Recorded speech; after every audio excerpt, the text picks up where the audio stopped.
It's not going to be on tonight. It's not going to be on.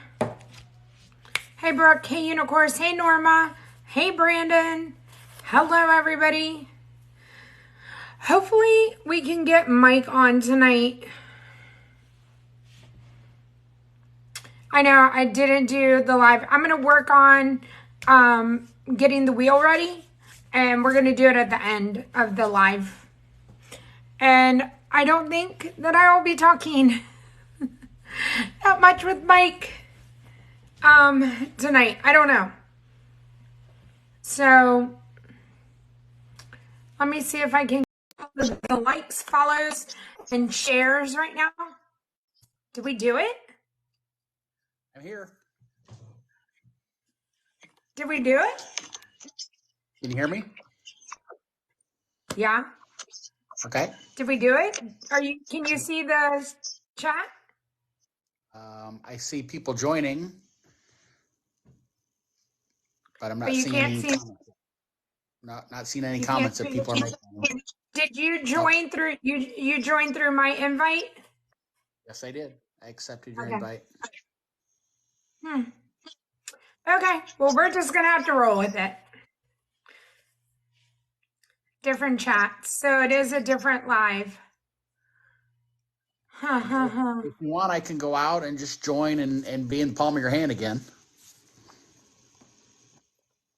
Hey, Bam. Hey, everyone. Hello. Okay, hold on. All right. Let's just go out. We'll try one more thing and then we'll go with it. Okay, what do you want me to do? Pop out. Okay. And then wait for me. I don't know. We'll see. Okay. Thank you, Denise, for subscribing too. I appreciate that.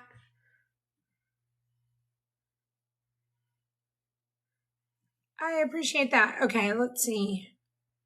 So, let's see. Let's see if this one.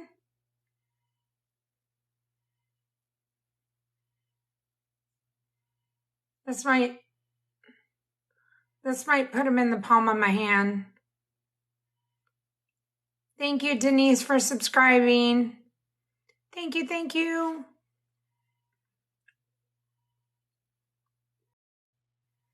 Yeah. Okay. We don't want this. I would rather go back to you having your own chat, me having my own chat. Would you rather not? I don't care. I mean, this way I can at least see all the comments. Okay. Well, then we'll leave it. If you want to be down there, like I had sent you an invite. Did you see that invite at all? When I was live, I received an invite from you and I accepted. No, but I just sent you another one. I couldn't click on it to do anything. It wouldn't allow me to. I mean, I tried to click on it, wouldn't do anything. So then I clicked on your icon, and it allows me to join your live like normal. Right. We say this every week. One of these days, we're going to figure this out. I know. I know.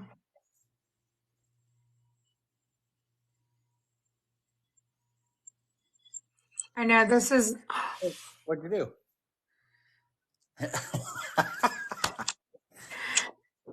It was. I just switched the grid. Okay. Well, that worked. I feel so grown up now. Look at me pushing buttons, everybody. Welcome. I thought you only pushed Tim's buttons. And apparently a lot of other people's. So we did it though. Hey Megan, hey Shane, hey Ainsley. Oh, Ainsley said and hers. Oh, Ainsley, I'm not getting in the middle of that. Tumble Monkey, hello. We did it. Thank you everybody for tapping that screen, sharing the live. We probably have so much to talk about. I have no idea what it is. I only know that a gingerbread house was built. That's it. So it's going to be all up to Mike tonight. And I'm going to work on my subscriber wheel so we can do the giveaways at the end of this live. I was going to ask you when you wanted to do that. Yep. That's fine. So Okay. if I'm not looking and paying attention, it's because I'm doing my subscriber wheel. Yeah, sure. Is is Robbie on? Because Robbie had the first Ooh. subjects. I don't want to do his stuff if he's not on yet.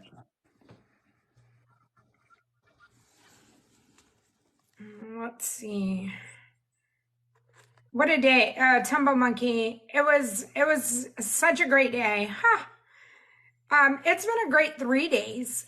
It's been a great 4 days. 4 days since Monday started the week out like amazingly. So I don't know if Robbie is on here. Let's see. I'm scrolling back through to see who else I see on. Okay.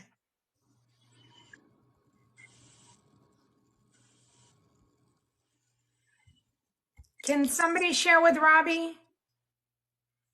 Next week will be better. Ainsley will be here next week. Yay. Yeah. And of course now she wants to go to the park. Of course she does, right? Of course she does. She wants to go to Bear Country or to Country Bear Jamboree, right? Yeah, that is Country Bear Jamboree is that's her jam. And you know, I don't think I haven't heard anything about a timeline for when they're gonna close that down to do the refurb. Right. I agree. It's like they threw that out and they're like, oh, they'll forget about that. They're so worried about Hatbox, ghosts that they're not even going to care about Big Al. So it's way too late for this. But first off, Hatbox should have happened before Halloween. 100%. And you know what should have happened? Well, today, since they started the decorations, the ghost of Bob Marley should appear in Haunted Mansion. Okay. That's from, the ghost of present, past, and future. Oh, yeah.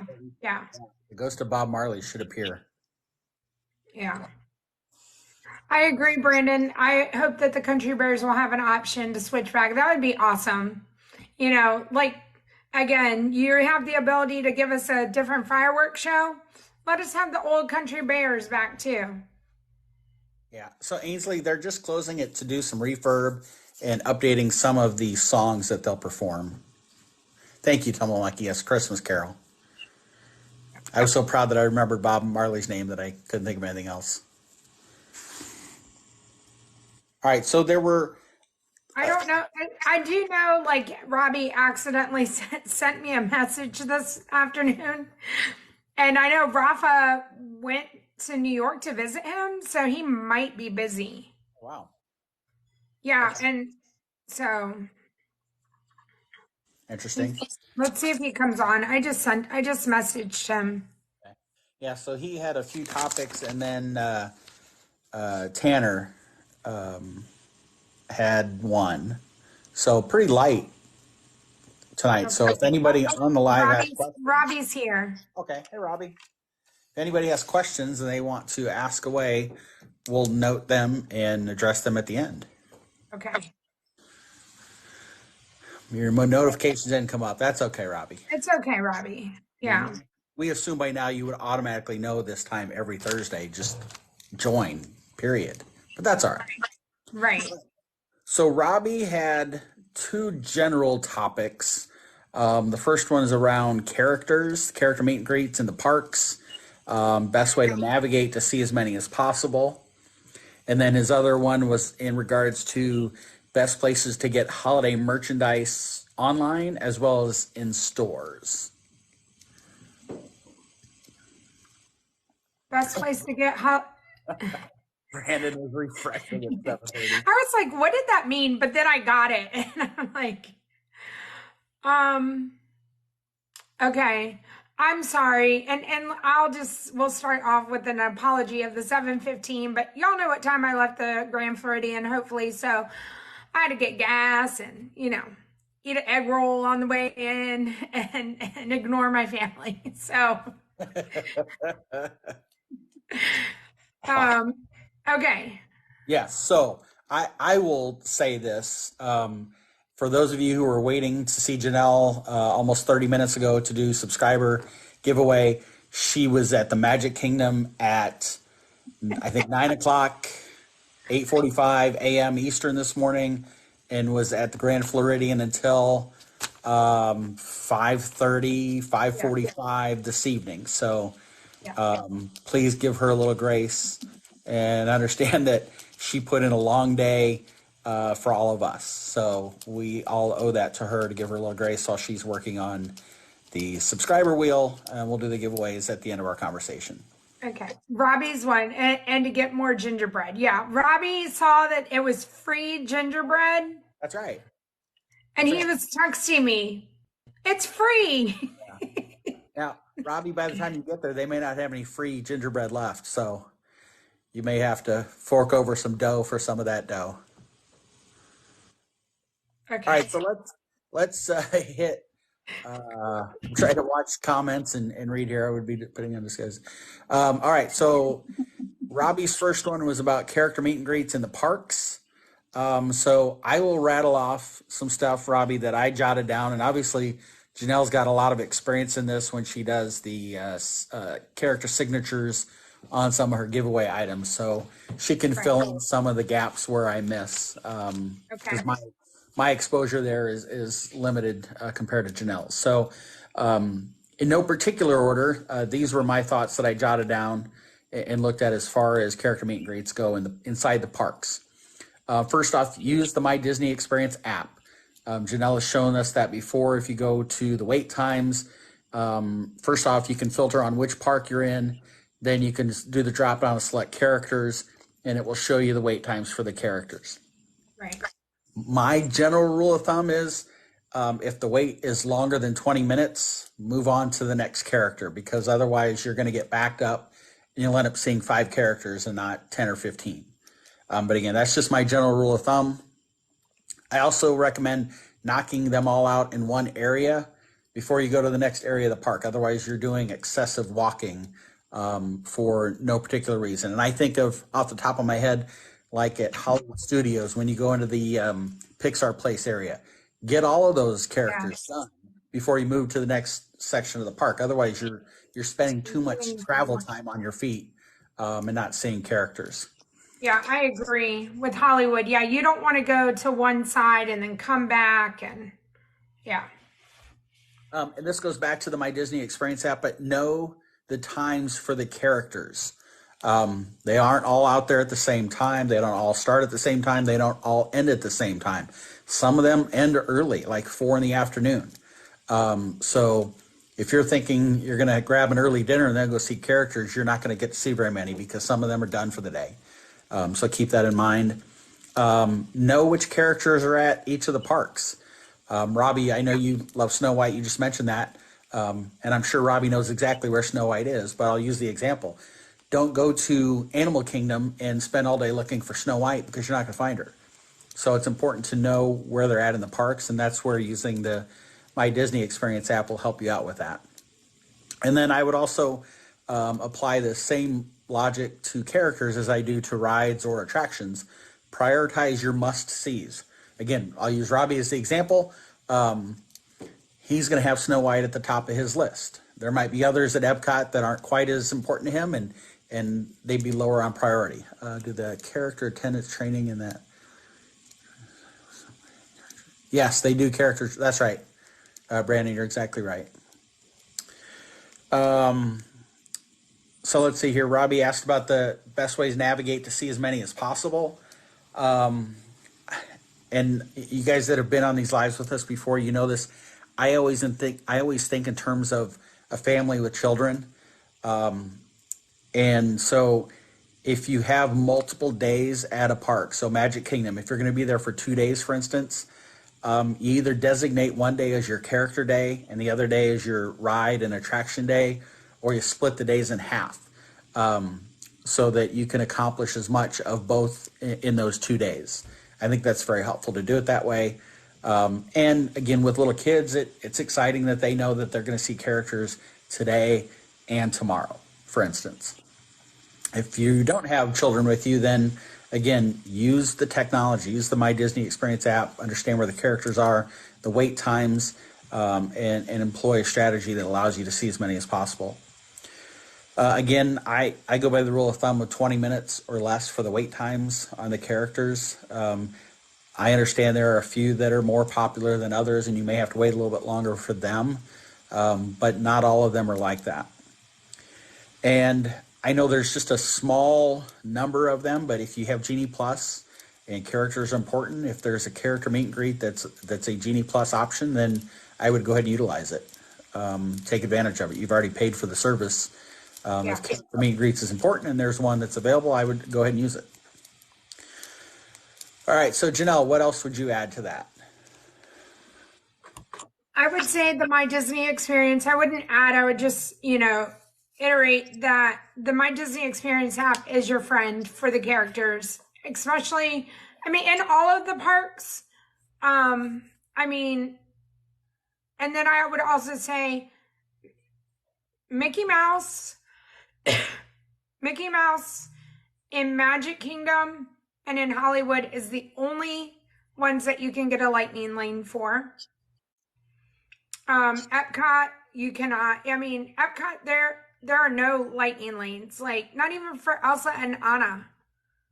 So, if Elsa and Anna, like Mike said, if you have a little one, go there. Like Robbie knows, where Snow White is, all the things. If you see Ariel in Hollywood, it's not the same Ariel, as in Magic Kingdom. So, there's just so many things to look into as far as characters. Yeah. And the best way to do it would be, again, do your research before you go to the park and know what park you don't want to go to Magic Kingdom looking for Moana, Right. And yeah, she's only in the Adventure Friends cavalcade, and so it's going to be upsetting when your favorite character is in a cavalcade and not in, at a meet and greet. Right. And also note, if you're a resort guest and you're doing the resort early rope drop, the characters are typically not out that early. So take advantage of a few of the harder to ride rides, the longer wait time rides, before you enjoy some of the characters. Gosh, Janelle, you just said something and I forgot what I was going to say on top of it. Well, there is Mulan. Mulan is in Epcot in the China Pavilion. And again, I go with that, like, Mulan is one of those that doesn't come out until later in the day. But over in France, Aurora is out at, 9:30 in the morning. So me doing the character signatures, I literally can be doing signatures from 9 a.m., 9:30 basically, till almost 4:30. And I will just say that it can take up your entire day and you can never ride a ride. It absolutely can take up your entire day. Yeah.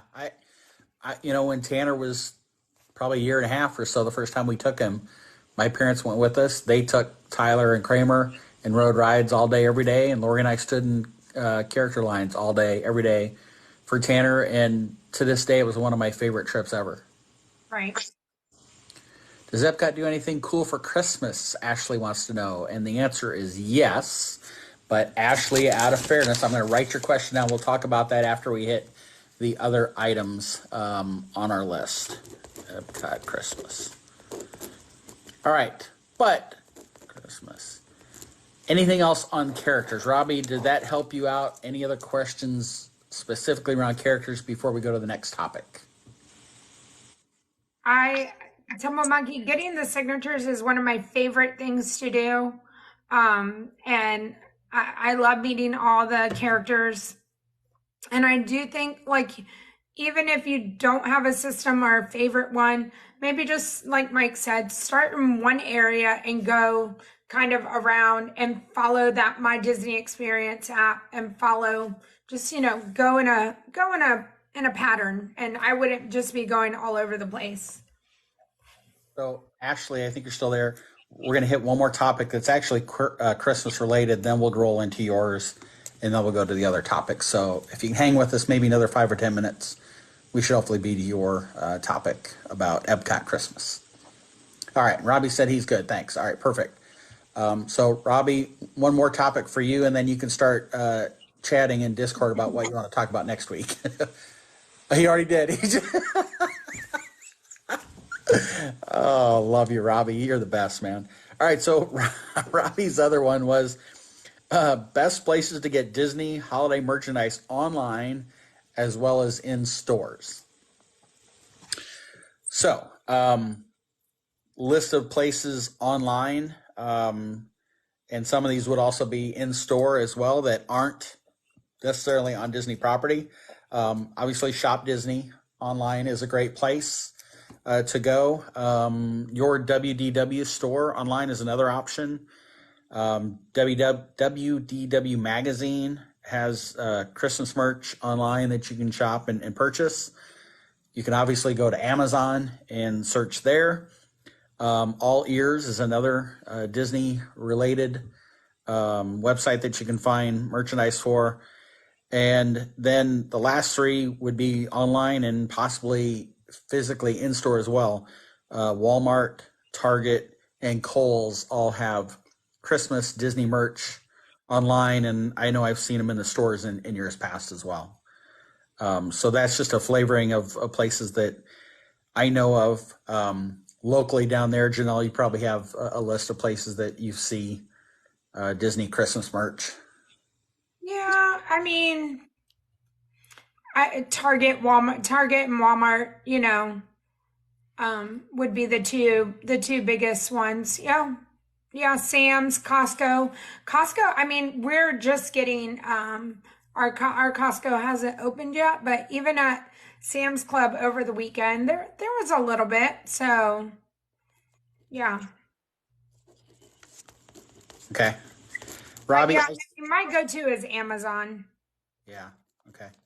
I think so too. I think that gives your biggest selection of options there. Robbie, I didn't see the first thing you posted in Discord just a few minutes ago. I saw the second one and it caught my eye. We can talk about it next week, but I think we'll talk about it again tonight since we don't have a big agenda. So if you can hang tight here a little bit, we'll hit that after we talk about Epcot Christmas. So, Ashley, first thing, hey, Scuba, welcome, good evening. The first thing, Ashley, from an Epcot Christmas perspective is that they will be transitioning out of the Food and Wine Festival on November 18th, and on November 24th, they will start up the Festival of the Holidays. And it's been, good gravy, 5 years, I think, since I was last there during that festival, so bear with me and Janelle can fill in gaps, but each one of the countries, hey Lala, welcome in. Each one of the countries around World Showcase have decorations that fit their country themes, which is really, really cool and pretty unique, right? I mean, we all see green Christmas trees and Christmas lights and things like that, but to see some of the decorations around the World Showcase is pretty spectacular. It is. We have a big tree as you're entering World Showcase between Mexico and Canada. I think we joked last week that the left side of the tree is decorated in Mexican theme and the right side in Canadian theme. We did. That's probably not true, but it's fun to surmise that. With all of the festivals at Epcot, they do special food options around the World Showcase. So there will be special Christmas foods and treats that you can enjoy. And then they have the holiday processional. Janelle, it's what, like 20 days worth? It seems like Yeah. more. Yeah, we would have to, I mean, that it would be something good to talk about, just because it is something I think people don't know about it or don't understand what it is, and they don't, they don't know, like, how special it is. So I'll suggest this then. Obviously, Thanksgiving's on a Thursday. We won't be doing this live the week Okay. of Thanksgiving. But how about the Thursday before Thanksgiving, which, Okay. if memory serves me, 27, 25, 4, would be about the 16th of November. So it would be about a week prior to the Festival of the Holiday starting. We can designate that night to talk solely about Epcot Christmas and obviously answer questions that folks have. Okay. Perfect. Okay. So anyway, the processional, actually, they will have guest narrators there, like Neil Patrick Harris. I think in the past Whoopi Goldberg's been there.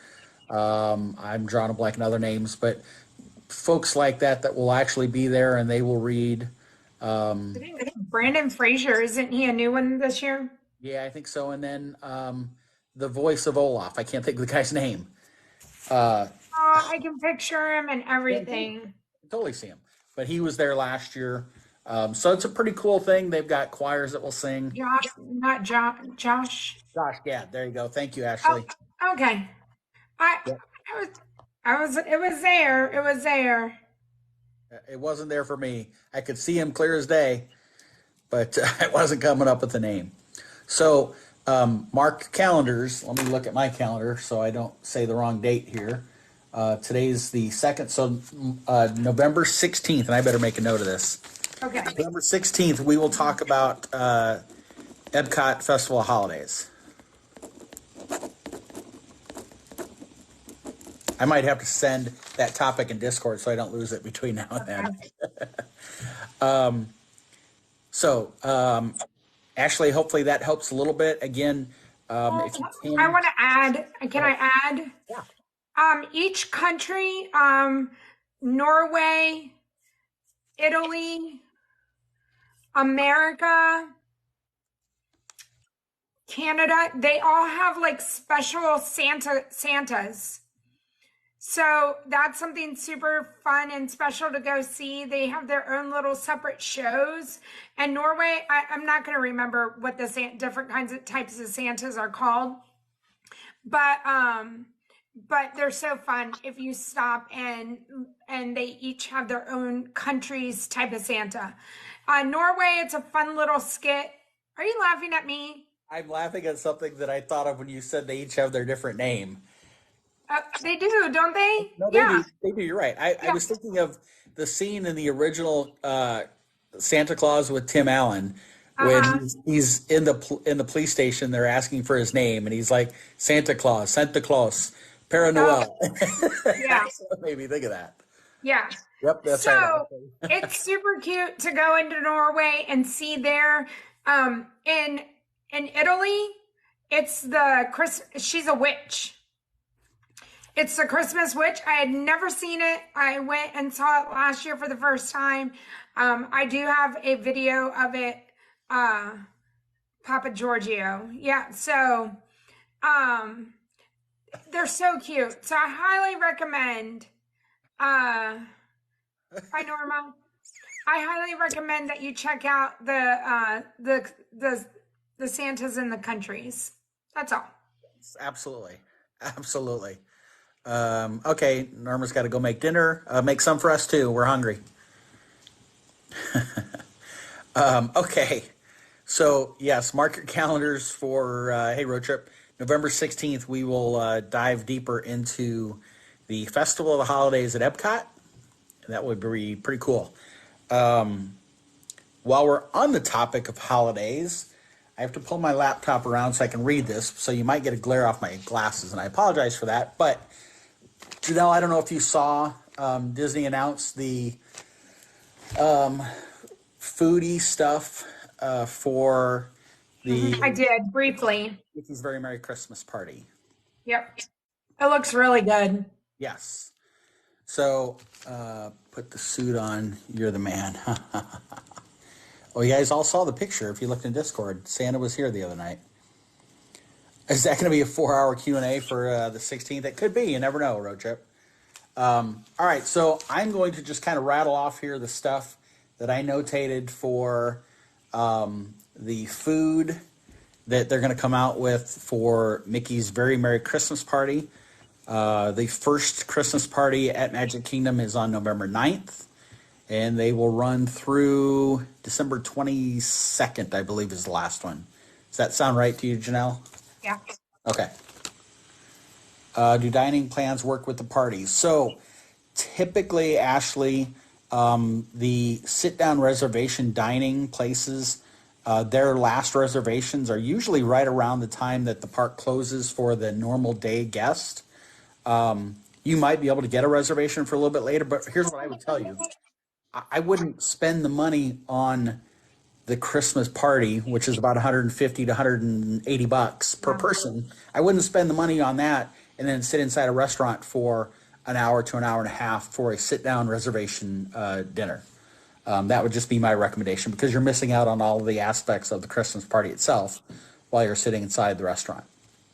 So with that, and so if anybody asks questions, I might miss them while I have my head turned away looking at the foodie stuff for Mickey's Very Merry Christmas Party, again, starting November 9th. At Anti-Gravity's Galactic Goodies, they're going to have reindeer chow sundae, chocolate soft serve with pretzels, cereal, M&Ms, and hot fudge. Wow. They're also going to offer a lump of coal in your stocking. I think I know a few folks on here that probably deserve that, but that is a cookies and cream milkshake topped with whipped cream, cookies and cream crumbles, and a chocolate donut hole. Now, that sounds a gazillion percent better than that frickin' shake. Come on. Even if you like pickles, you got to agree with me on that one. Okay, at Casey's Corner, they're going to have a candy cane tart. A chocolate tart filled with peppermint ganache and topped with festive meringue. That sounds pretty good. At the Cool Ship, they're going to have a magic holiday tree. It's coconut, pecans, M&M candies on a graham cracker crust. At Cosmic Rays, this first one really caught my attention, actually. Of all the sweet stuff that I just mentioned, this first one at Cosmic Rays, holiday pot roast melt.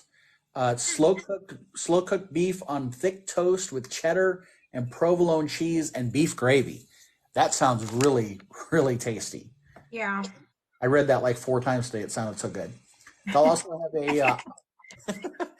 also have a holiday turkey burger topped with traditional stuffing, provolone cheese, and cranberry chutney on brioche bun. Wow, that's Thanksgiving on a sandwich.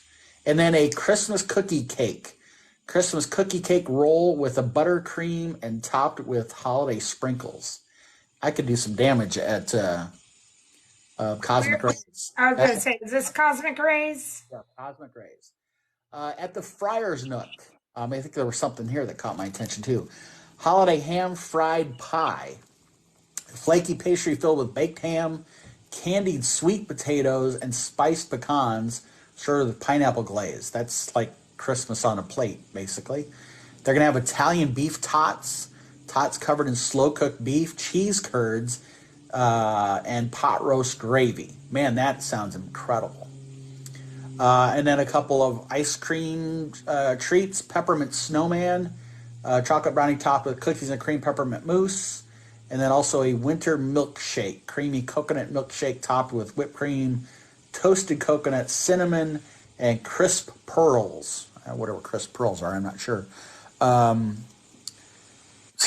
Tumble Monkey got so much coal last year. Socks have holes in the toes. At the Golden Oak Outpost, orange gingerbread shake, orange cream slushy layered with gingerbread cookie crumbs and topped with whipped cream, gingerbread spice. Man, that sounds incredible.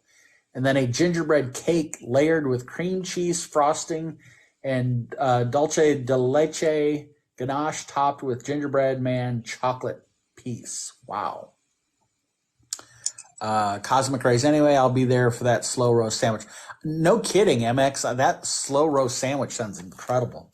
I mean, I might fly down there just to have the sandwich and come back home. At the Main Street Bakery, mini-shaped cinnamon roll topped with red icing, holiday sprinkles, and a chocolate bow. Ooh, pick that up, take it back to your resort, and have it for breakfast the next morning.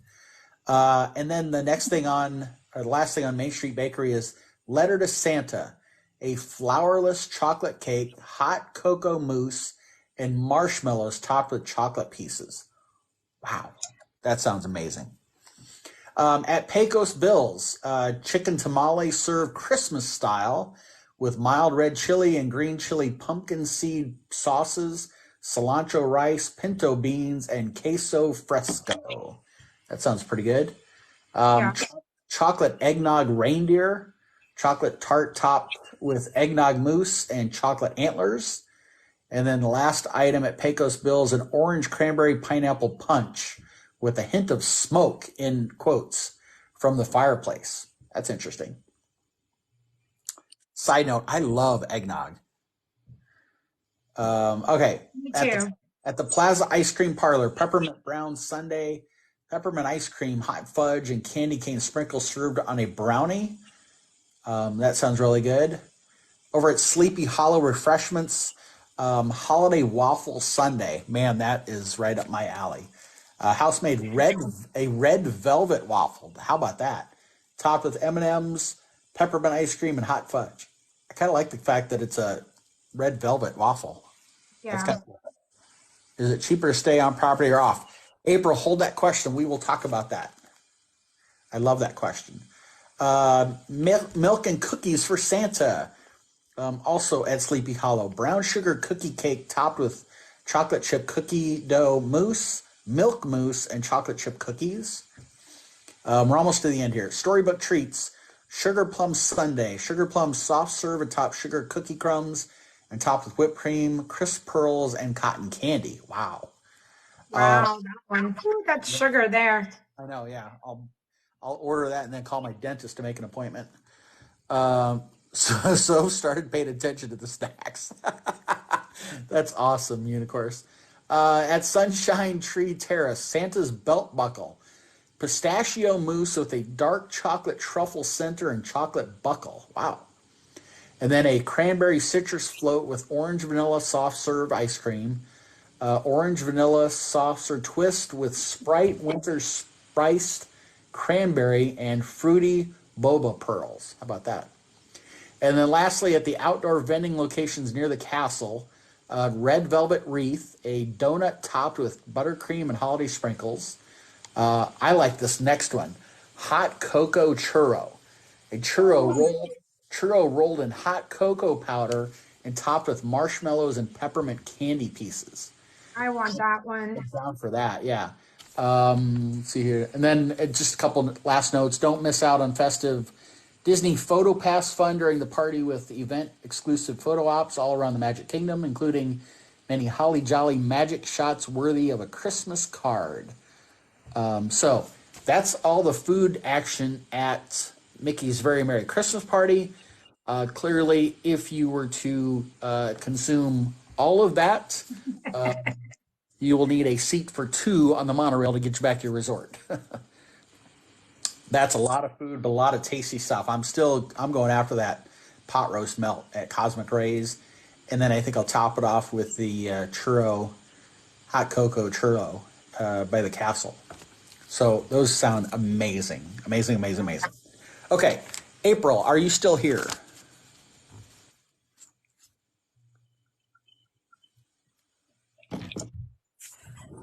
Oh, yep. So April asked if it's cheaper to stay on property or off property. And so we've, for those of you who've done this with us every week, we've kind of talked about this in weeks past. It's probably been a month. Calories don't count at Disney, Tumble Monkey, but oddly enough, when your plane lands in the town, they suddenly accumulate like watching a tote board on a telethon or something. Anyway, so April, if you look solely at numbers and nothing else, you can stay off property for less. I think we've kind of proven that in looking at some of the hotels that are near Disney but are not Disney property. You can stay at them for less per night charge for the room. But here's where it gets a little interesting. Some of those hotels charge for parking. Some of them charge for transportation to and from the park. Some of them charge a resort fee. And so some of that adds up. But then the other factor that a lot of people miss is your time, your personal time. It may take you an extra half hour to an hour to get from an off property hotel to a Disney park versus if you're on property. And yes, Robbie said plus parking fees. So the cost factor, when you, again, if you just look at it black and white, how much does it cost per night to stay at Hotel X compared to Pop Century, you're going to see a difference. But when you start to factor in like parking fees, like Robbie said, or resort fees, things like that, the gap gets narrowed to the point of now you're spending an extra hour, hour and a half in transportation back and forth off property than if you were staying at a hotel or a resort on property. If you're off property and you're driving, you also have to pay to park at the resorts, or I mean at the park. So that costs money as well. Stop it. Robbie. So apparently for Robbie, $20 is equivalent to free. That's where his threshold is. Yes. So April, if you Yes, stay April. off property and you have a car, you got to pay to park at the parks, and the price just went up like a week ago. It's now I think $30 per day to park in general parking at each of the parks. So you add that in, like Robbie said, you may have to pay to park your car at Hotel X, and then another $30 per day to go to Magic Kingdom or Hollywood Studios or Epcot or Animal Kingdom. So you have to factor those things in. You then get into that whole aura of being inside the Disney bubble and the magic that's a part of that, and being on the Disney buses, even if they're crammed, you just still feel a sense of magic in you. Or if you're riding on the monorail or the Skyliner or the boats across Seven Seas Lagoon, there's just that magic that you get to enjoy that you won't if you're driving your own car from Hotel X. And I'm saying Hotel X because I don't want to cast shade on any hotel that actually exists. And the other thing for me, April, that I always think of, for my family, we rope drop. We're there all day. We see the fireworks. We stay till park close. The last thing in the world I want to do is get behind a car and drive in a place that's foreign to me with Right. 50,000 people all leaving at the same time. Right. It's a hassle. No, Shane. No, you don't have to pay No. to park the second time, Shane. No. But to Shane's question there, if you're staying off property, it may take you an extra 30 minutes to get to your Hotel X and an extra 30 minutes to get back. So again, you have to factor in your time for that Well, part. and Yeah. let's even talk about where you park. If you're going to the Magic Kingdom, that's an extra. You have to give yourself 30 minutes. I give myself 30 minutes because you don't know. The monorail is quicker, but the monorail could be down. You don't know. You could want to take the ferry. The ferry could be down. Like there's possibilities that a lot of stuff could be down, and you only can take a bus, and there's a long line. Like you have to give yourself time from Magic Kingdom. The other three parks are a little easier. You don't have to get on any extra transportation to get to the parks, but Magic Kingdom you do. So it's an hour to leave there, like 30 minutes to get on whatever transportation you're going to get to walk back through your to your car, get to your hotel, which will be 30 minutes. So there's your hour. And then if you want to come back, it's a whole process over again. Yep. And again, it's a process. Like leaving today was not fun, and I wish I, could park right at the Grand Floridian, but you can't. And you go to you go to the TTC, and that's the end of it, and it's a really, really big parking lot. And so a couple of thoughts crossed my mind. First, Janelle saying you cannot park at the Grand Floridian. And so in case anybody's wondering, Okay. you can if you have dining reservations at that resort. And then technically you're allowed to park there for up to 3 hours. So, keep that in mind. If you're thinking, gosh, I was going to have breakfast at Ohana, you said I can't park at the Grand Floridian, I probably can't park at the Poly. You can if you have dining. You get to that security booth at the front of the resort parking lot. They're going to ask you why you're there. You're going to tell them. They're going to look.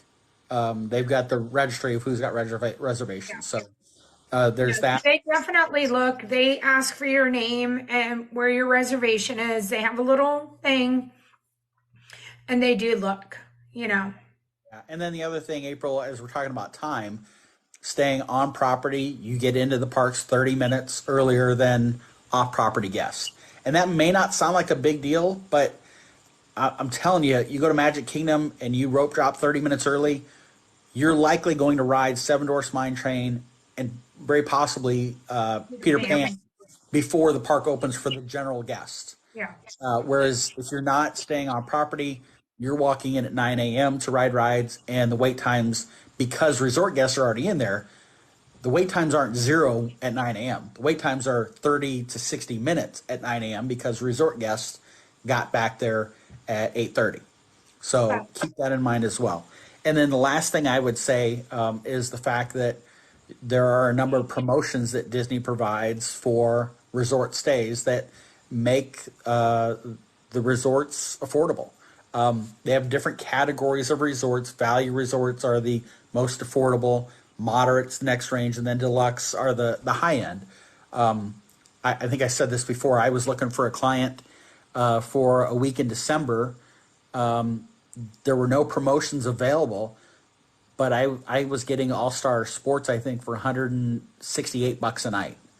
And that was, in the month of December, you got your Christmas time there. That's pretty reasonable.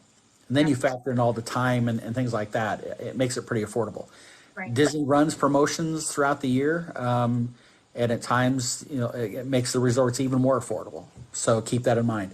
The other thing I would tell you, April, is, and Robbie, this is going to go into your question about, is it worth it to book a package? If you stay off property, so I'm going to stay at Hotel X, and I'm going to go there next year for spring break, okay?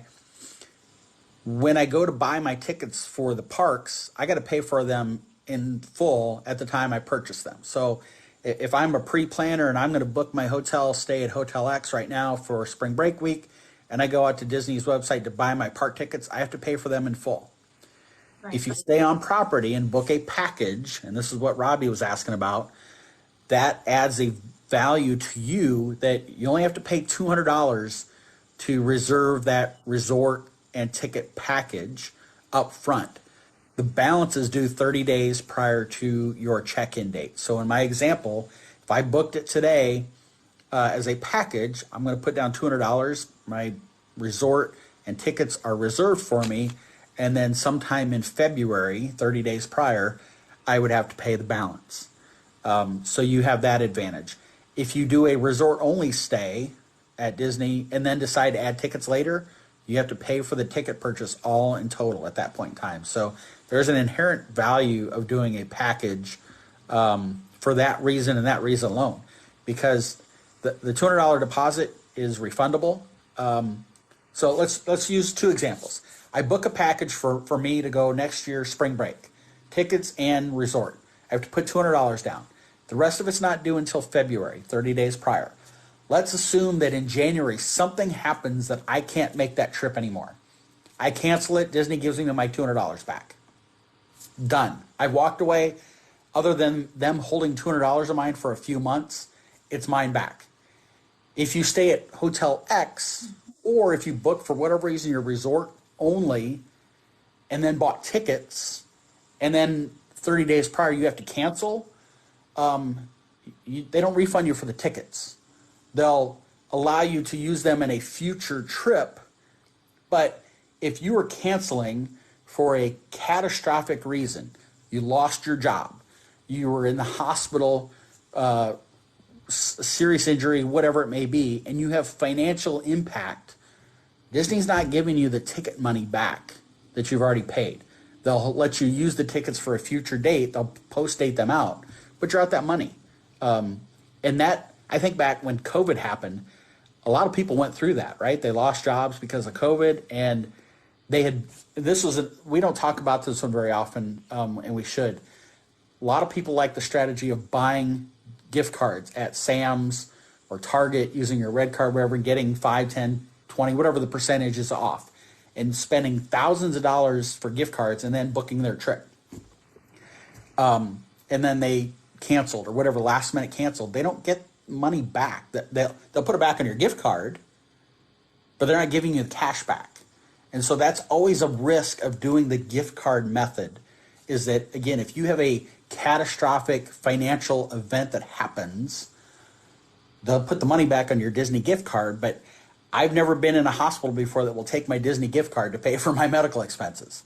So there's inherent risk there.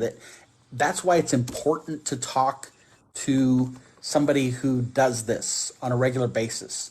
It isn't just about me, making a commission. It's about making your trip special for you and your family. Let's see here. Do they usually suggest trip insurance for your clients? And Mike. So, Shane, that's a great question. As far as trip insurance goes, I provide when I work with clients and they ask for it, I will provide them the information about it. And I'm just being, if you know me, you know me. I'm as open and honest as the day is long. Do I make money on selling insurance? Absolutely. Do I push insurance? Heck, no, I do not. And here's the thing. I've never in my life bought trip insurance for a Disney World trip for my family, ever. I feel this way. I would never ask Janelle to do something that I'm not willing to do myself. If I'm not willing to buy trip insurance for a Disney World trip for myself, I wouldn't push it on a client. I've got clients that buy it and want it. By golly, I support you. If that's a peace of mind, it does cover issues with airfare, lost luggage, things like that. So there's advantages to it. But the fact that Disney will allow you to cancel your trip 30 days prior or earlier and give you your money back, and if it's inside 30 days, they'll allow you to reschedule at no penalty. In some ways, the insurance is kind of built in, if you will. Right. Now, I bought insurance once, and it was when we did a Disney cruise. And that was solely, back then, I think about it, it's been over a decade now. That was for two reasons. My dad said we had to. Oh, maybe that was the only reason. But it was foreign to us, right? It's one thing to take a Disney World trip, and if your flight gets canceled and you show up a day later, Disney World's still there. If your flight gets canceled and you show up a day later, the ship ain't there no more. It took off without you. And so trip insurance, especially, if you're local there and it's an hour and a half drive, whatever it is, to Port Canaveral, that's a different thing than if you're catching a flight down. That inherently provides additional risk. And that's where I would suggest, hey, Disney News Now, that's where I would suggest trip insurance. Right. Let's see here.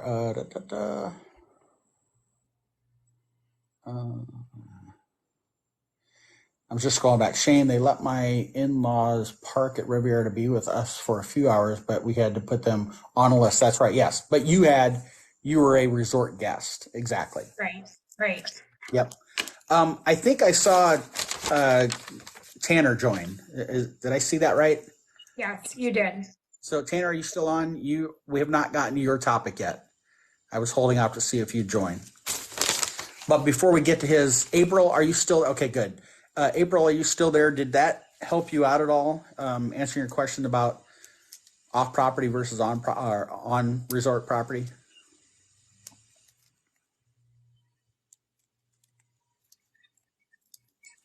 Maybe I talked her to death. She's gone. She's like, I'm out. You will not stop talking about this. And all I did was ask, is it cheaper to stay on or off? I did not ask for trip insurance information. Okay. Shane brought that up. You can't blame me for that. And so are you suggesting he asked the question, I should have just said no? And that was it? Okay. She's gone. She's gone. Yes. Next week, we're going to need 75 topics if they're all going to be answered yes or no. or or she's back, trying to convince her family or whatever. Yeah, she left 45 minutes ago. Mike doesn't know how long he's been talking. All right, come on, Alex. You had to work on your subscriber thing. I'm trying to help you out. Listen, once you mentioned some of us needed coal, and I did take that personally. No, you always make cracks at me. I don't do that with you. I know. Well, if April is still there, hopefully that helped you out. She left 45 minutes ago, Brandon. Hopefully it helped. I've said this before, and I'll say it again. When you book a Disney trip, if you go to Disney's website to book a trip and you get a price of $2,000, and you come and ask me or another travel agent to price it, it's going to be $2,000. We don't get special pricing compared to the general public. And so you might be thinking, well, why in the world do I want to use a travel agent? There's 2 points to that. One is that package price already includes the commission for a travel agent. So if you book direct with Disney, you're still paying for a travel agent. You're just not getting their services. B, by working with a travel agent, we take a lot of the stress off your plate so you can just enjoy the magic of the trip. Now I'm got to try to pay attention to all these call it Mike talks. You listen. All right, Shane. I hope it snows all winter at your house every day that ends in Y. Yeah, and Tumble Monkey, I agree with you. The cost of insurance, I want to say, don't quote me, but I think it's $95 per adult, and children under 18 are free for the trip insurance. So, yeah, I mean, if for the money, it's worth peace of mind. I would agree with you there. But again, I'm not a pushy sales guy at all. I want to push magic for you and your family. And so I'm not trying to upsell or anything like that, but it's conversations that we absolutely can have. Mike talks, you listen. All right, Shane. Okay. Tanner's on. I think for the next segment, Janelle, you do all the talking. I'm going to just sit here quietly. Go. No, it wouldn't be fun.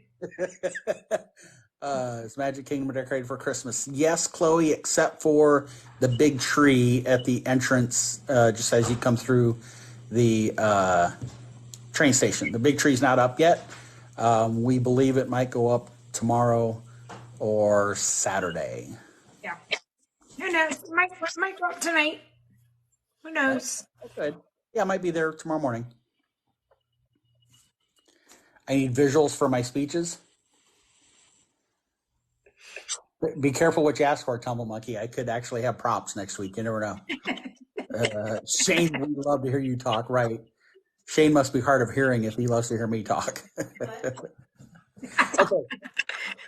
Yeah, my peanut gallery just walked in. All right. So Tanner asked about transportation, airport to the resort, resort to parks, park to park, resort to Disney Springs. No, Brandon, is not Saturday yet. Today is Friday Eve. Oh, we made it to Friday from your talk? It's Friday Eve. Oh, Friday Eve. It's the season of holidays. Eve is always here now, right? It is. Yeah, it is. It is. Good night, Soph. Sleep good. Sweet dreams. Janelle is my transportation. I like that. You see, you're not supposed to tell everybody. See where I went. I didn't get that service. Okay. So we'll start from airport to resort. As I think you all know, Disney did away with the Magical Express. That happened around COVID time. And I say Disney did away with, and we always say that, and it paints a bad light on Disney. But there were two companies involved. It wasn't Disney providing Magical Express. The company called Mears, which still exists, was actually providing the transportation as an agreement with Disney. Disney was paying them for that service. So Mears is still a transportation option from the airport there in Orlando. I know Tanner, you just said it's trash. I've had clients that just used it in the last 2, 3 months. One of the travel agents that I work with just used it a week or two ago, and they all had really good experiences. Now, there's two different options you can select with mirrors. You can do, I'm going to draw a blank on the names, but like Mears Express, you pay a little bit more, but the bus you get on is going straight to your resort, direct. It doesn't stop at other resorts. That's the Mears Express. It's costs a little bit more. It takes you straight to your resort. If you Okay. purchase the lower priced Mears transportation, it might stop at your resort first, or it might stop at another Okay. one or two others first. So it goes with what you pay for. Now, Okay. some advantages to using the likes of Mears in the buses. If you have a 2 or 3 or 4 year old, by law you're not required to have them in a car seat on a bus. So you don't have to bring a car seat with you if you're flying from, I don't know, some random place like Omaha, Nebraska. So that is an option. Shane just mentioned Uber. You can do Uber or Lyft. A lot of those companies will not, they don't offer car seats. Some of them will allow you to bring your own car seat and you have to put it in, install it, and take liability. Some of them won't even allow you to do that. So you have to keep that in mind. Obviously, you can rent a car from MCO, the airport in Orlando. We've talked about this in the past that at times it can be hard to get a rental car, and therefore the cost might be a little bit more. And then there's some other services, like Black Diamond Luxury is one that I know of off the top of my head. Some of those type of services. I remember. Yeah. So I'll mention this now as we're talking about airport to resort, and I'll circle back to it. If you've been to Disney in the last handful of years or so, you see the minivans, and I don't mean MINI van, I mean the Minnie Mouse vans, MINNIE vans. Some people have this thought that, hey, I'll rent one of those. They are resort bubble transportation only. They don't go outside of the bubble. They're not taking you to the airport. They're not taking you to Universal or anything like that. So don't think that you're going to try to rent one of those. There are a few other options. I could probably go research and find different companies for you, but generally speaking, those are pretty much your options. There used to be a company called Sunshine Flyers. They actually just merged with Mears, probably in the last 4, 5, 6 months, something like that. So there's one less player on the market, but they merged the best of both companies, if you will. Oh, Shane said I didn't think of the car seat. Yeah, that could be a problem, Shane, if you don't bring a car seat with you and you're trying to ride in a car. Resort to park. So I'm using the word resort as in you're staying in the Disney bubble in one of the 20-some Disney resorts. Depending upon which resort you are in, your mode of transportation to any of the 4 parks would include Disney Transportation Bus. That is probably the most prevalent across all of the resorts. I think every resort has at least 1 or 2 parks that a bus goes to. Some resorts, all 4 of the parks you take a bus to. If you're staying at something like the Poly, Grand Floridian, Wilderness Lodge, you have boat transportation available to you to get to park. If you're staying at Boardwalk, Yacht, Beach Club, there's boat transportation that can get you to a couple of the parks, not all of them, but a couple of the parks. If you're on the Skyliner Resort, Art of Animation, Pop Century, Riviera, Caribbean Beach Resort, those 4 in particular, they're truly on the Skyliner route. You can get to Epcot, you can get to Hollywood Studios. If you're staying at Beach Club, Yacht Club, Boardwalk, you can walk to the back entrance of Epcot and hop on the Skyliner to ride over to Epcot, over to Hollywood Studios. Megan, I'm so excited we're going to stay at Art of Animation. I stayed there in May, Megan, I think you'll love it. The theming at that resort is off the charts. Love it from a Disney theming perspective, and I'm a huge proponent of the Skyliner. Let me write a quick note, and I'm not going to talk about it right now, but I'll talk about it at the very end. I think we talked about it last week, but anyway, the monorail. Obviously, if you are at the Contemporary, the Grand Floridian, the Polynesian, you have that mode of transportation that can get you to the Magic Kingdom. It can also, by route of a couple of monorails, get you to Epcot, but you're still taking a bus from those three resorts to Animal Kingdom or to Hollywood Studios. Right. Yeah, if you have your own car, as we talked earlier, you can drive to the parks. You do pay to park at the parks if you're staying off property. If you are staying at a Disney resort, value, moderate, deluxe, you do not pay to park at the four theme parks. I mentioned the mini, MINNIE vans. If you wanted to rent one of those and drive in a little style, you can certainly do that. While they are mini vans, some of them are actually like They're all Suburbans. Suburbans, things like that. Yeah. Yeah. And And then they're expensive. they are, yes, they are They're not very cheap. That's right. for what you're doing, they're expensive. Yes, I think you pay per dot on the sides of the car. Yeah, I think so too. And then there's a hidden Mickey on the top, and you definitely pay for that, and you can't even see it. Exactly. And then obviously, if you so choose, you could take an Uber or a Lyft. Yeah. As Janelle mentioned earlier, if you drive yourself to the Magic Kingdom, you park at the TTC. You have to either take a monorail from there or take the ferry over. Same thing with Uber or Lyft. If you're going to the Magic Kingdom, they drop you off at the TTC, so you still have to get to the other side of Seven Seas Lagoon to get in the Magic Kingdom. That's different than if you're staying on resort and riding the bus to Magic Kingdom, for instance. That drops you off right up closer to the front entrance. Anything else resort to park that I missed? I suppose if you wanted to mention, you could walk if you're at the Contemporary Resort, for instance, to the Magic Kingdom. Yeah. Hey, Sharon. If I you're- was going to say you could walk, but again, you can walk. Contemporary is walking is the easiest.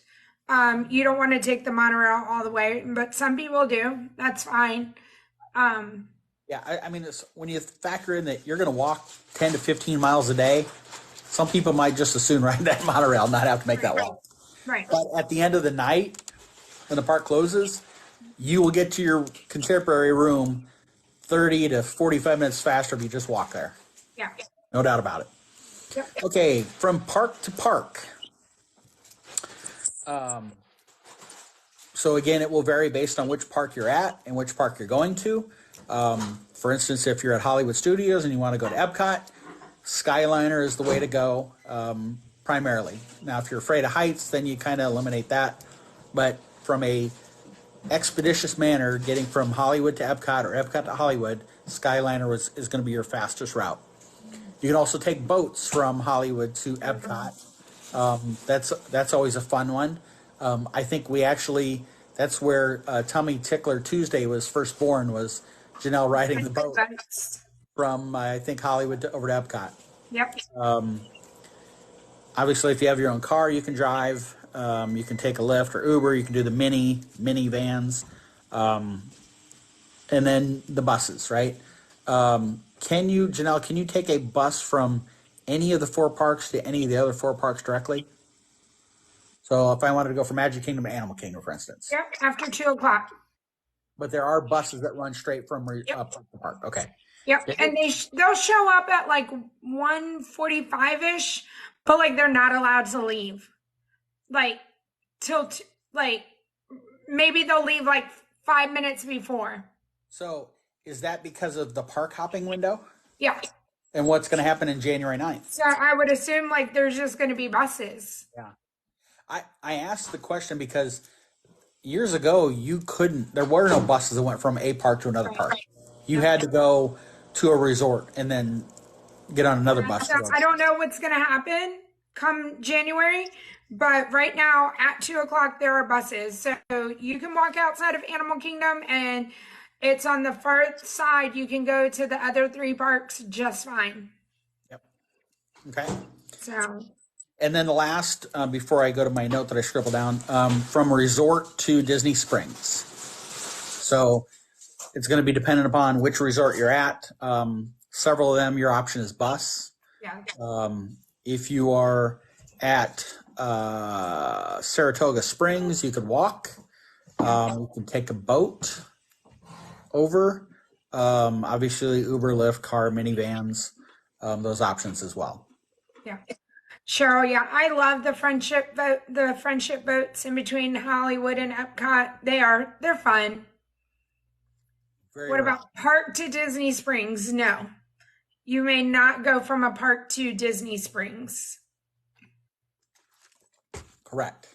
Only a resort. So if you're at Magic Kingdom, you can walk over to the Contemporary and get on a boat at the Contemporary. If you're at Animal Kingdom, you can take a bus to Animal Kingdom Lodge and go to, and so forth. You just have to make it to a resort. You actually, the example you just gave, I was going to mention. She said if you're at Animal Kingdom, you could take a bus to Animal Kingdom Lodge and then take a bus to Disney Springs. You cannot walk to and from the Animal Kingdom and Animal Kingdom Lodge. That's not an option. That's not allowed. So keep that in mind if you plan to stay there. Can you explain the fastest way to get on rides and not wait so long? My friend was trying to explain. Larissa, through Genie Plus, is that what we're talking about? That could be. I'll wait for her to respond, but while she's doing that, I was going to mention if you're going to be down at Disney in January, the Skyliner will have a closure. And I just thought of that, scribbled it down. We talked about the dates last We week. did, and I don't know. It's like 3 days or something, 2 days. Longer than that. Okay. The one from Caribbean to Epcot, it's about a 12-day window. It's like the 16th through the 27th or something like that. Maybe we were just talking about how it didn't take as long. Like they schedule it, but then it didn't take as long the last time. Right. So, and again, I'm kind of tooting my own horn, but I always say, that's one of the advantages of working with a travel agent is we typically know a year in advance the rough window when something like that will happen. We also know, for instance, next week is Jersey week at Disney. And so, you might be like, what? But again, if you were looking to go to Disney next year in November and you wanted to go before Thanksgiving, before it gets busy, and enjoy the Christmas decorations, it sounds great. And then you get there and go, holy Moses, there's a million people here. And they keep talking about Jersey week. What's Jersey week? So yeah, the state of New Jersey is there. That's right. Okay. I thought it Back to favorite jersey. no, New Jersey week, not your favorite Jersey week. Yes. Yeah. Yeah, you just get to wear your favorite jersey. Exactly. I like that one better. Yeah. Well, they may be doing that, but they're all from New Jersey, so they're Do wearing. you know if I had a jersey to wear right now, what jersey I'd wear? If you had a jersey to wear right now, what jersey would you wear? It would be a Texas Rangers jersey. It would. Yeah. Look, to me, the best thing that ever happened was they beat the Astros. After that, I didn't care. Absolutely. No, I knew they had it in the bag. It was 16-27. Look at that. I do remember stuff. Okay, let's go back to Lightning Lane Genie Plus virtual queue. Whew. All right, Janelle, your turn. Okay, I can talk. and if everybody doesn't mind, I know Cheryl, so exciting. We're gonna wrap up a little. We're gonna do the subscriber giveaway, and then we'll wrap up a little early so I can stop yawning. Thank you so much for the ice cream cones. And I'm not yawning because of you, Mike. That was not a jab at you. So I've been crying on the inside for the last 30 minutes. okay. Hey, Katie. Welcome in. Okay. Okay. So we'll start with virtual queue. There are 2 virtual queues, one for Tron and one for Guardians of the Galaxy. They are both have queues at 7 a.m. and 1 p.m. I won't get off topic of a rumor, but 7 a.m. you can be anywhere you want to be. You go on the My Disney Experience app and you find the queues. There's one on the homepage, or you can go to your individual park, I think, right? Why do I not know how to get to a queue? I just go to the front, on the front of the app when it pops up. You can go here, and I just scroll down, and it'll come up. Virtual queue right there. Tap that, and then you will have to pick Magic Kingdom or Epcot. Again, at that 7 a.m., you don't have to be in the park. You can be laying in your bed, but you want to be on the app at like 6:59. You don't want to wait until exactly 7 o'clock to figure out your party and stuff like that. You want to have that figured out and make sure that you can see your entire party there. If someone's missing, you want to figure out, do they have a reservation? What's going on? You just don't want to wait. If you don't get the 7 a.m. queue, you can go ahead and try again at 1 p.m. The 1 p.m., you have to be in the park. You didn't know, Larissa, you don't have to have watches for it. You don't have to have watches for anything. All you have to do is have your phone or a card. So again, if you don't get that 7 a.m. queue for either one of them, you can go for 1 o'clock. You have to be in the park. You cannot be out in front of Magic Kingdom or out in the parking lot at Epcot. You're not going to find it on your app. You have to have physically tapped in to the park to get that 1 p.m. queue. That means you can't park hop and think you're going to go in there at 1 o'clock and explain to them that you're trying to ride a ride and get into the virtual queue. They're not going to let you in. Now, that'll change come January 9th, right? It will, but for right now, does everybody in your party have to be tapped in? Yep. For the 1 o'clock queue. Right, for the 1 o'clock queue. Not for the 7 a.m. 7 a.m., if your party is all on your phone, everybody, you select who you want in your party. If you want everybody, put them all in there and they all get the same queue as you do. But at 1 o'clock, if Dad went back to the hotel to take a nap and everyone went over to Epcot, Dad's not going to get in the 1 o'clock virtual queue with all of you.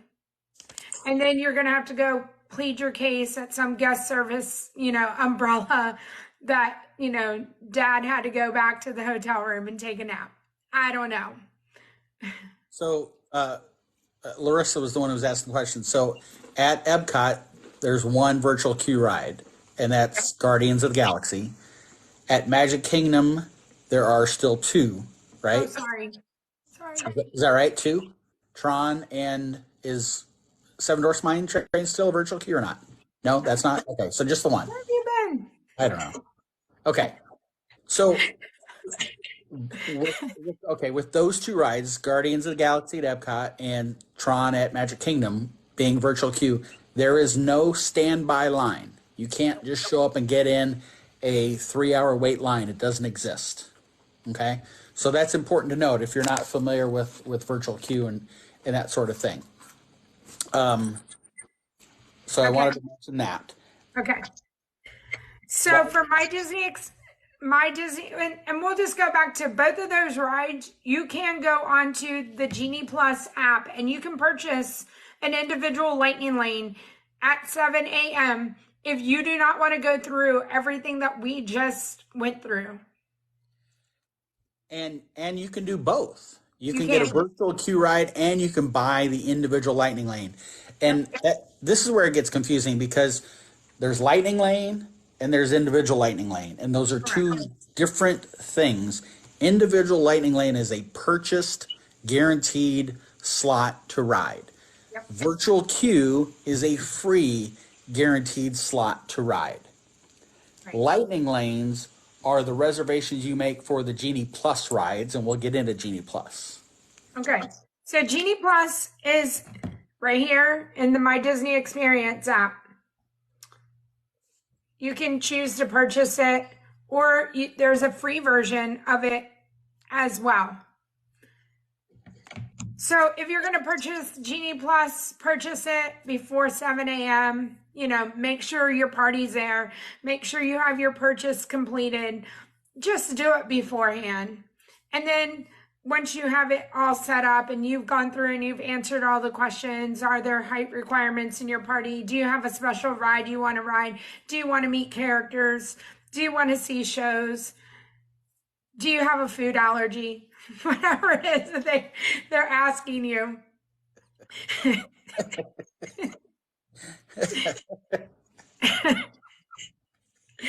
Then you'll get to go, and at 7 a.m., you will get to go on here and you will make your first Genie Plus selection. You go, and at 9 o'clock, it says you can ride Peter Pan. Fine. You go and pick Peter Pan for 9 a.m. With that being said, I wouldn't go ride Peter Pan at 9 a.m. I would go to Jungle Cruise and I would rope drop it, and then I would go over to Peter Pan. But the point to that being is that you can't make your next Genie Plus selection until one, you've either tapped into Peter Pan or 2 hours later. So, right? That's what you have to do. Correct. So, hold on. Oh, yeah. And so it's called a Genie Plus selection. You use Genie Plus in the app, but when you get to the ride, you're going to the lightning lane. So the lightning lane just means that you're going to bypass it. It is the same thing. The Genie Plus is just where you do it. The lightning lane is where you go and ride it. So people say, oh, I bought a lightning lane. Yep, you did. You did buy a lightning lane. You bought it on the Genie Plus. So that is the difference with the terminology. And I get people, they think they have to buy Lightning Lane and Genie Plus, and that's not the case. I would suggest, Larissa, that you watch maybe a couple YouTubes on just how to use the app. And I highly always recommend, just educating yourself on the use of picking and the strategy behind picking what you should ride first, what you should pick first, and how you should go about doing it. Okay, so Larissa, your questions. First off, yeah, your Genie Plus is the old Fast Pass system, being allowed to reserve a guaranteed window to come back to ride a ride. In the current contract at Disney World, you have to purchase Genie Plus each day, and you're purchasing it for the park you will be at that day. You're not purchasing it for each ride. The cost is somewhere between $20 and $30 on average, and it varies based on how busy the park is. Christmas Day is probably going to be at the max cost, whereas middle of September might be closer to 20. So you're paying that amount, and then you're making your first selection, like Janelle said. And you can make your second selection either after you've badged into that first selection or after 2 hours after the park has been open. So, for instance, if park opens at 9 a.m. and I make my first Lightning Lane selection at 7 a.m., but I make it for noon, yeah. I go into the park at 9 a.m. At 11 a.m., it's been 2 hours. I can make another Genie selection at that point in time for, say, something at 2 o'clock. At noon, when I badge into whatever I secured with my selection, I can make another selection. So you can kind of stack them, if you will. December 16th through 20 won't be horrible. Yeah, but I still feel like you should budget it and you'll be much happier with it, especially in Magic and Hollywood. I was just going to say, we typically recommend those two parks for Genie Plus. And Larissa, they do have the price for you to go to all 4 parks. So if you plan on park hopping, There is a price. The highest price is either for Magic Kingdom or for all four parks. So if you are park hopping, I would highly suggest, well, to use it because you only pay for the price one time and then you can park hop with it. Right. But it's one time for that day. One time for that day. Yes. You mentioned rumors. I can share what I kind of know. Guardians will go away in January and Tron sometime this month. Go away as a virtual queue. Yeah. Okay. Now, interestingly enough, I saw this. I don't remember if it was Josh or it was Bob or one of those execs. Disney has done a study of the however many years they've had virtual queues now for the various rides.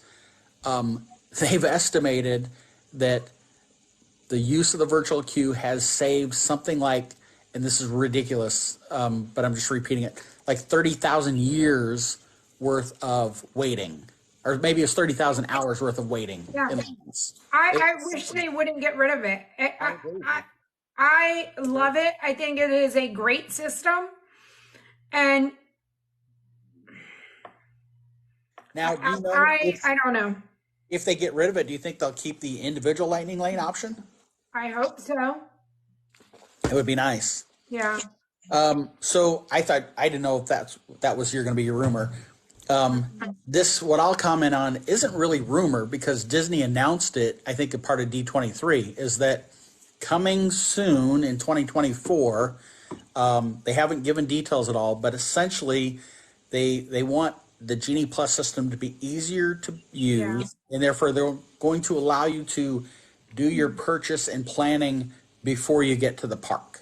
What that means exactly, I don't know. They haven't come out with any more details than that. Disney has indicated from my channels that one of the biggest complaints of if they got 100,000 suggestions, 80% of them is make it easier to maneuver my day at the park. And they're not talking about that I need a walkway here or I need to get rid of those trees there. They're talking about the fact that I'm stuck on my phone all day long going through Genie Plus and things like that. So, or needing a phone charger because your phone dies because you're on your phone so much. All of it. That's right. Kayla wanted us to talk about DAS and virtual queue, and we can do that real quick because it's kind of this. Go ahead. Well, I know Larissa had asked about watches, and Larissa, I don't know if you truly meant like Apple Watch or if you meant Magic Bands. Regardless of which you meant, I think Janelle said it. They're not required. You don't have to have them. The Magic Band, the general Magic Band, but it was Magic Band. I think they're convenient to have because it allows me to get into my room. It allows me to get into the park. It allows me to charge things to the card I have on file in my room if I choose to. It's a convenience factor, right? If you can use your phone to do those things, I've seen people walk up to the little Mickey ball at the entrance of the park and put their phone up there. Just keep in mind that if your phone dies and you don't have a charger with you, then you're in trouble. You can go ahead. Go ahead. I would say you can ask for the old school plastic card for park entrance. Not really one, but I'm flashing it up there like it is. And so Lori's sitting right over here with me, so she might chime in on this. But I think back to before Magic Bands when we were there with our kids, and to me it was a pain in the rear having to dig out 4 or 5 plastic cards to badge, and then make sure we got them all back so that Tanner didn't lose his and put it away. The Magic Band just made it simpler. I agree, but if you're going like, okay, I have a budget and I can get Genie Plus every day. I agree. Or buy everybody Magic Bands, I'd be going Genie Plus and I would be carrying my little card around, you know? Absolutely.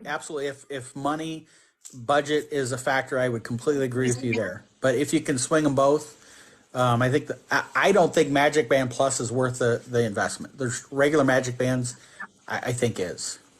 Tyler, no, I don't think that they will ever make them free again. I don't think they'll make them free again.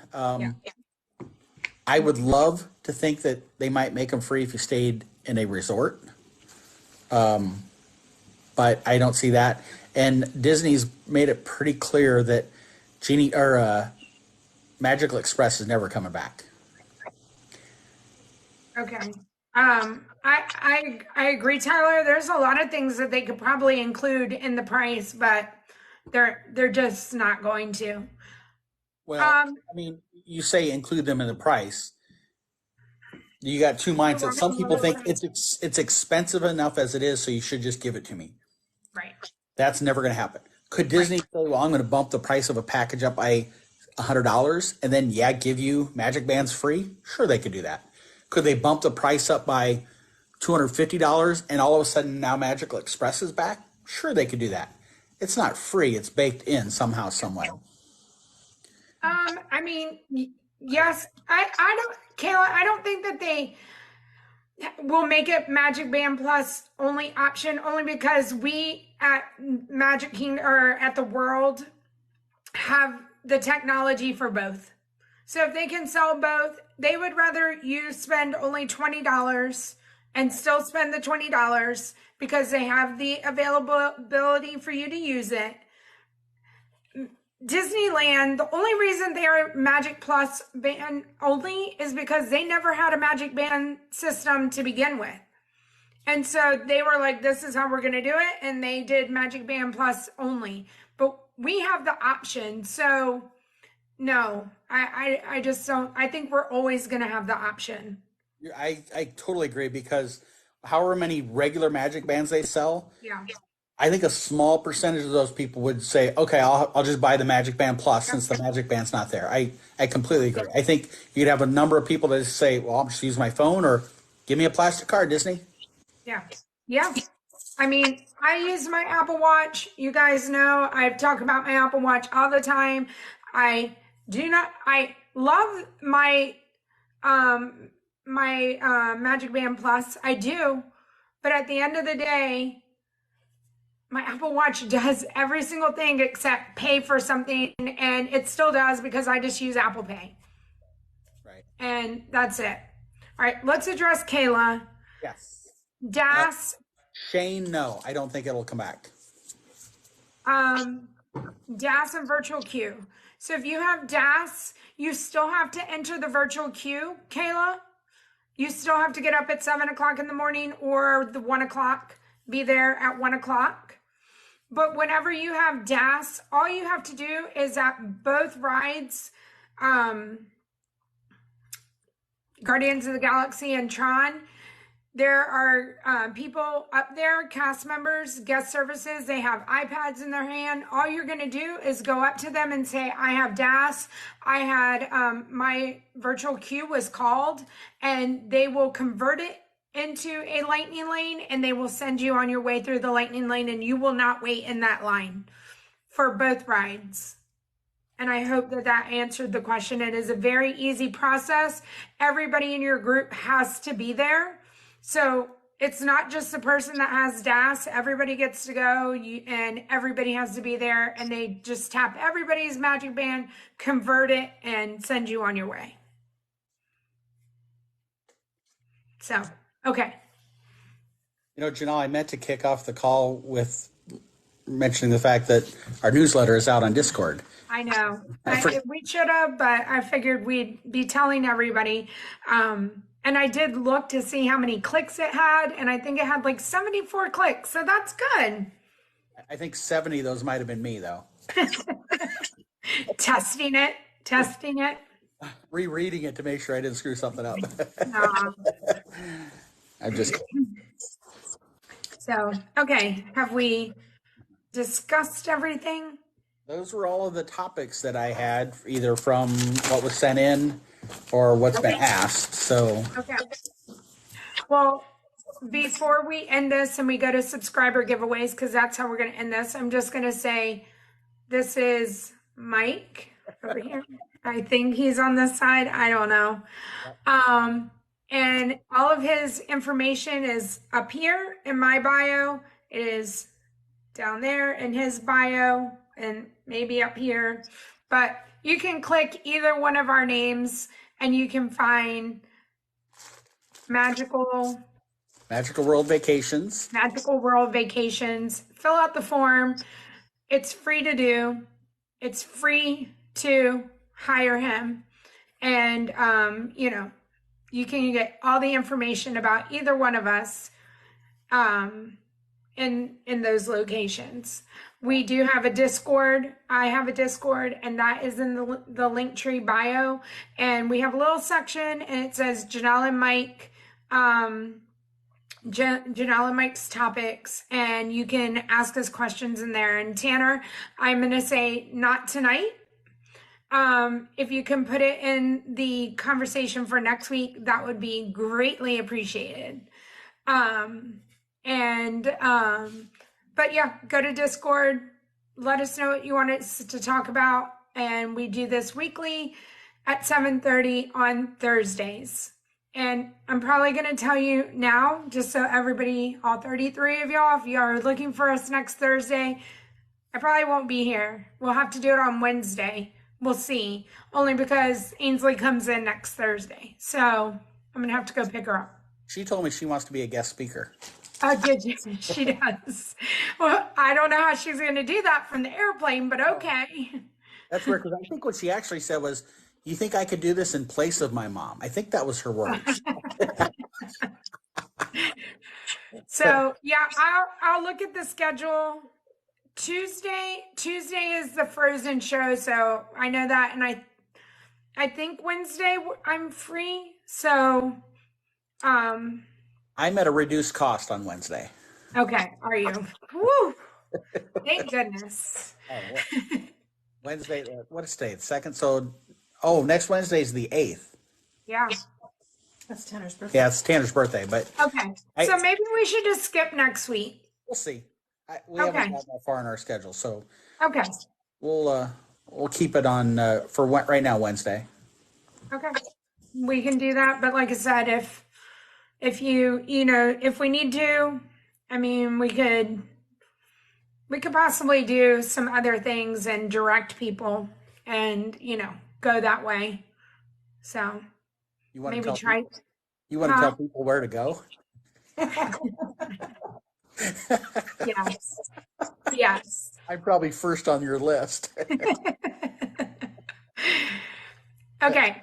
So any of you guys around, can you sit here and promote yourself, Mike, and let me go get my prizes. Sure. Okay. Yeah. Okay. So as Janelle said, I don't know where I'm pointing. If you go to my bio, my email is there. There's a quote form there. If you go to Janelle's bio and her Linktree, information is there as well. Like she said, there is no cost to using me.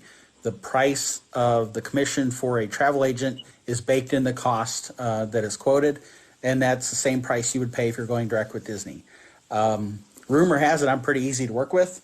There might be some people on the line here that would vouch for me, but I said this earlier on. My goal is to help make your trip stress-free and enjoyable. And Janelle was wrestling the bear that was at Magic Kingdom. Brooke, thank you. Unicorns, thank you. I appreciate you both very, very much. More than you'll ever know. Apparently, Janelle is now no longer wrestling the bear. But yes, I'd love to work with you while she's still doing her stuff. I know I've talked about this in the past. Earlier tonight, I mentioned that Disney has promotions going all the time. If you were to look to go, say, next November, a year from now, there are no promotions. But we can book your trip, $200, holds the trip. That does two things. One, it locks you into the price. So if, for argument's sake, in April, Disney raised prices, you're already locked in at the current rate. The other thing is when Disney does release promotions for next November, as long as your trip qualifies for it, I can get it for you.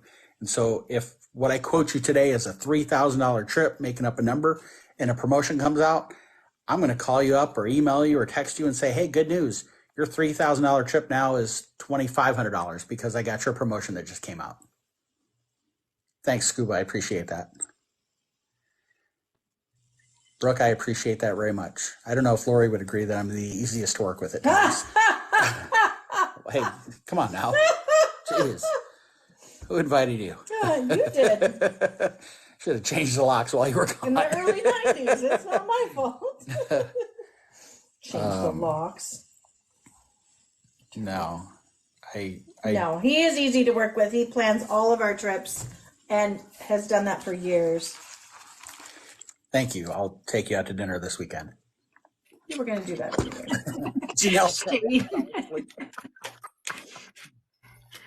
I was out there getting my prizes. I don't even remember half the stuff I got at the pass holder giveaway. So it was months ago. It feels like it was a long time ago. Yeah. Okay. We'll do I have to read this real quick out loud. Scuba says, $1 menu McDonald's wins a gal's heart. Oh my God. Scuba, if only you knew the only time I get to go to McDonald's is when Lori's nowhere around. I hate McDonald's except for breakfast. Me too, Lori. Me too. It's normally for breakfast. Unicorn, you can write them down. I did have a pen and paper to Tasha asked if group rates qualify for promotions. Typically not, because you're getting a package price on a group of rooms, and it's usually comparable to the promotions. But, I would tell you, if you had something like that, I would price it out for you individually and see what the best deal is.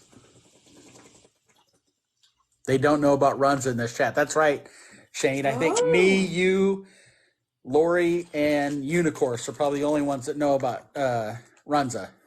They have the best ranch in the world. Ranch dressing. See, Janelle, if you'd make a trip to Omaha, you'd know what we were talking about. yeah. Okay. Yeah, I'm sure you're getting right on We that. have the best Yeah. zoo.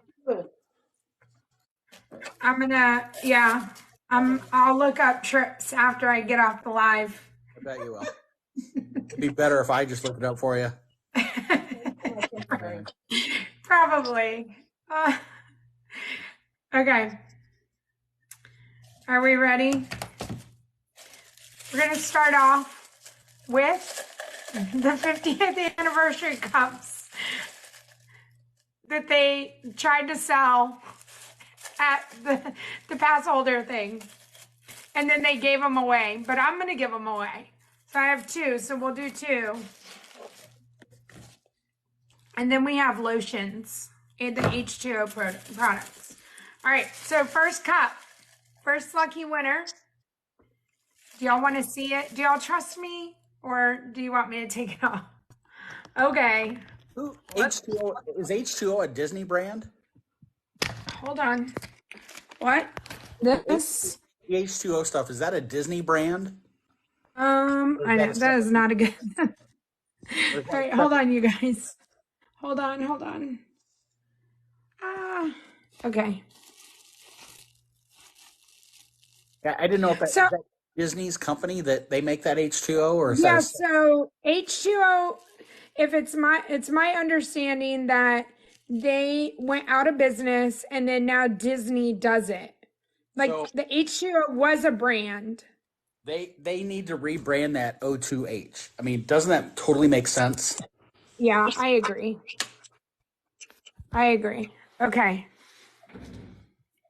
Here we go. First cup. Oh my goodness. All right, Unicorse, I'm gonna rely on you since I have stuff out. Ariel. Okay, we have another cup. We have two cups. Unicourse, give a thumbs up if you got that. Yeah. She's laughing too much.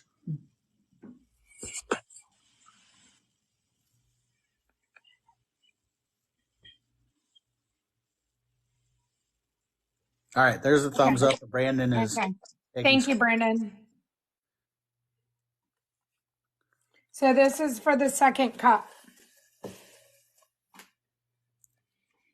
I feel like they're cute little cups. Oh, Bridget. Okay.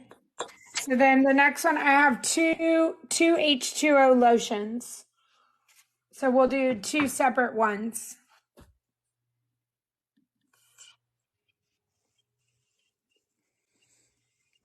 Good thing you got it, of course, because she just went ahead and started the next one. I'm sorry. I'm sorry. Jessica. Now, do you know which Jessica that is? Or do you only have And one Jessica? I only have one Jessica, yeah. Good enough. I know there seems to be a lot of Jessicas out there in the world these days, and we only have one. We have a lot of I have a lot of Melissas. But we have the best Jessica. We do have the best Jessica. And I say that and she's not even on here. She is not. Okay.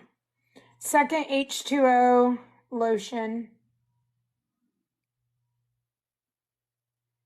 So y'all know Janelle's really trying to hypnotize us with this wheel. That's really what's happening here. Oh, Jill. Emram. There you go, Brandon. Yeah. Hey, Megan. Okay. She was. So then we're gonna do the Sully ears. That'll be next.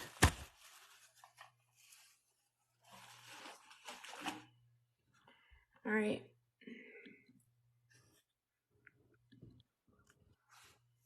I think we need those Christmas infant PJs. Okay. And only my name is on the wheel. I think you do need them. Kayla! Oh, yeah? Don't we have some Christmas PJs too? No. No, because we saw them We saw them this morning, yeah. I know, those are so cute. They were so cute. And I know they're really cute in person too. It's not just because they're like small. Oh, yay. I'm glad you love Sully. Okay. Congratulations, Kayla. Yeah. Next, I know she'll be sad. She's like, we have a 50th anniversary Polynesian resort pin. Okay. But it's a good thing you don't do must be present to win. We'd be spinning this wheel all night. Yeah, we would.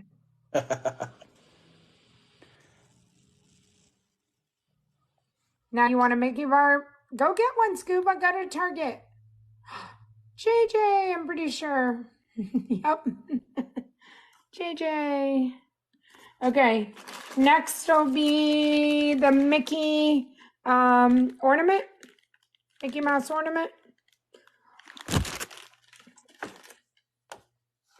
Now, the person who wins this, you're going to come set their tree up for them too. Isn't that part of the gift? Yes. Yep. Okay. Yep. Just wait. Just sit there and wait for me.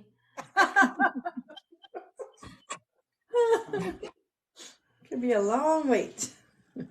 Tracy. Tracy. We have a couple Tracys, so that's why. But she really is. It really is Tracy. Okay. And then last for the regular is it's in the package, but it's the Mr. Toad mug. Right? So Mr. Toad mug, and then we have Mickey, and then we have the Loungefly. But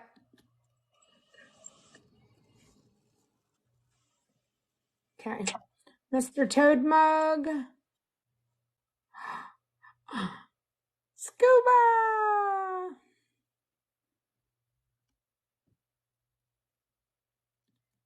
Okay, and last is this guy, finally. Okay. So everybody else, congratulations. Everybody's like, dang it, I want back in for the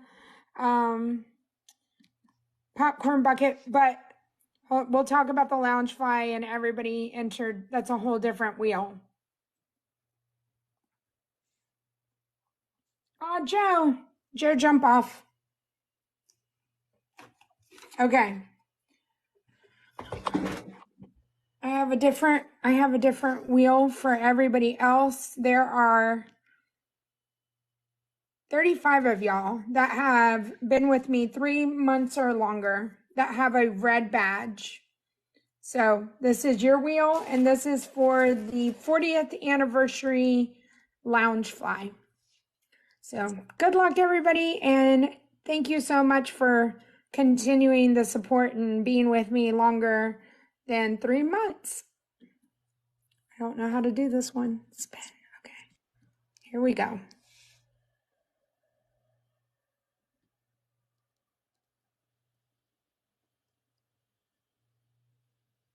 Andrea. Andrea. There you go.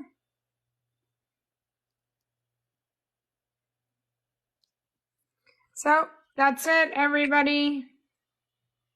So congrats to the two winners that are actually on the live with us, Scuba and Kayla. Yes. Kayla, thank you. I know, you guys, I feel like I want everybody to win all the time, and I always feel so bad. Like, I'm like, everybody on here, I want everybody to win. So next week, hopefully we'll be able to do a subscriber tote bag giveaway, and we'll do another random giveaway during the week. So Scuba's like, thanks, because he won. Yeah. Scuba can sleep well tonight. He's a winner. Yeah. Yeah. He's like, I can't wait for that Mr. Toad coffee mug. So, yep. Maybe next month. So, all right, everybody. Thank you so much. You got all your information out there? Yep. And so you're off the next 3 days, right? You're going to recoup from I am. last 3 days that you had. Good for you. Yep. You deserve it. You certainly more than earned it. Thank you. And right now we'll plan on doing this next Wednesday night. Yeah, as of right now. But if Tanner wants to have a big shindig, Well, you are excused. he may. Doesn't mean he wants me to be involved. Yeah, Okay, that's true. That's true. we're chopped liver. All right. Yep. All right, everybody. Goodbye. a Thank night, you for everything. Have a great evening. Big anniversary day tomorrow. It is. It is. I can't believe it's going to be the 3rd. It's our friendiversary. That's right. It's a lot of you guys. I know so many people. Brooke and I, we were talking about it yesterday. It's crazy how many people come into the lives and say, we found you last year. We found you last year, at this time. So, Yep. very crazy. Janelle and I met 1 year ago tomorrow, and it's been the longest 3 years of her life. All right. I feel your pain, Janelle. I know. I'm here for you, Lori. We're support for each other. Yes, ma'am. Did you talk about the newsletter? When will the next newsletter be out?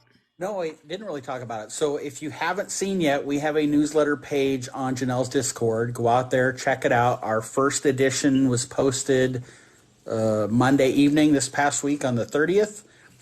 We will do a monthly newsletter. We'll typically post it the last couple days of the month. So Scuba, thank you. I appreciate your support.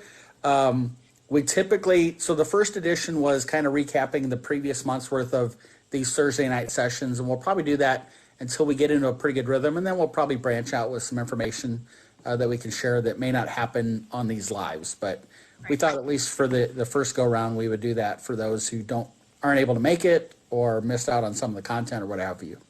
Right. And that link is also in my Linktree bio as well. So Discord and Linktree. Yep. Okay. Bye. Have a good weekend. Bye. All right. Bye. You too. Thanks, guys. Bye.